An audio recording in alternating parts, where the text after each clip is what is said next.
ഒന്നാമത്തെ ചോദ്യം, RBIക്ക് 2025 digital transformation award നൽകിയ സ്ഥാപനമുണ്ട്, അതേതാണ്?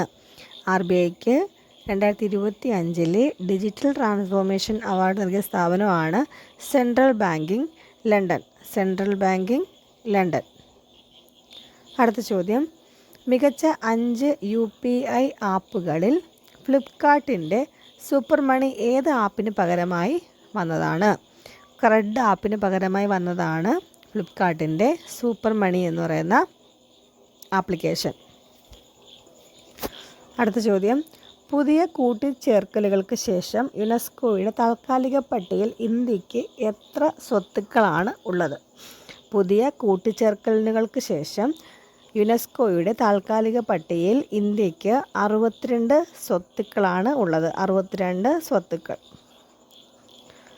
അടുത്ത ചോദ്യം, വിദ്യാഭ്യാസ മന്ത്രാലയം അടുത്തിടെ ആരംഭിച്ച PM യുവ 3.0 പദ്ധതിയിൽ പങ്കെടുക്കാൻ യോഗ്യതയുള്ളത് ആർക്കാണ്?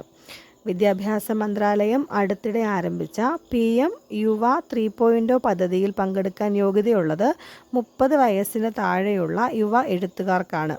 30 വയസ്സിന് താഴെയുള്ള യുവ എഴുത്തുകാർക്കാണ് PM യുവ 3.0 പദ്ധതിയിൽ പങ്കെടുക്കാൻ യോഗ്യതയുള്ളത്.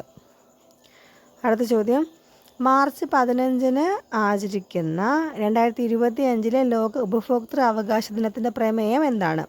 മാർച്ച് 15 ആചരിക്കുന്ന 2025 ലോക ഉപഭോക്തൃ അവകാശ ദിനത്തിൻ്റെ പ്രമേയം എന്ന് പറയുന്നത് സുസ്ഥിര ജീവിതശൈലിയിലേക്കുള്ള ഒരു ലളിതമായ മാറ്റം എന്നുള്ളതാണ്.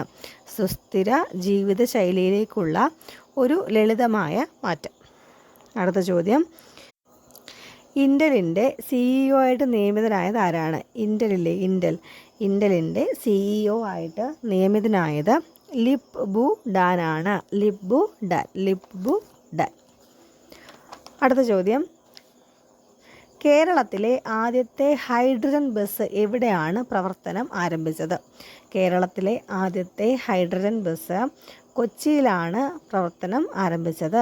കേരളത്തിലെ ആദ്യത്തെ ഹൈഡ്രജൻ ബസ് കൊച്ചിയിലാണ് പ്രവർത്തനം ആരംഭിച്ചത്.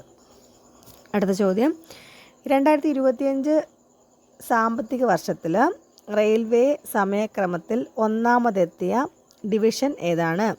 2024-25 സാമ്പത്തിക വർഷത്തിൽ റെയിൽവേ സമയക്രമത്തിൽ ഒന്നാമതെത്തിയ ഡിവിഷൻ പാലക്കാട് ഡിവിഷനാണ്. പാലക്കാട് ഡിവിഷൻ. അടുത്ത ചോദ്യം, 2025 കലാമണ്ഡലം ഫെലോഷിപ്പ് നേടിയ നർത്തകി ആരാണ്? 2025 കലാമണ്ഡലം ഫെലോഷിപ്പ് നേടിയ നർത്തകിയാണ് കലാമണ്ഡലം സരസ്വതി. 2025 കലാമണ്ഡലം ഫെലോഷിപ്പ് നേടിയ നർത്തകിയാണ് ആര്? കലാമണ്ഡലം സരസ്വതി. അടുത്ത ചോദ്യം, സമാശ്വാസം ടെലിമെഡിസിൻ പദ്ധതി ആരംഭിച്ച ആശുപത്രി ഏതാണ്? സമാശ്വാസം ടെലിമെഡിസിൻ പദ്ധതി ആരംഭിച്ച ആശുപത്രി അമൃത ആശുപത്രിയാണ്. സമാശ്വാസം ടെലിമെഡിസിൻ പദ്ധതി ആരംഭിച്ച ആശുപത്രി ഏതാണ്? അത് അമൃത ആശുപത്രിയാണ്.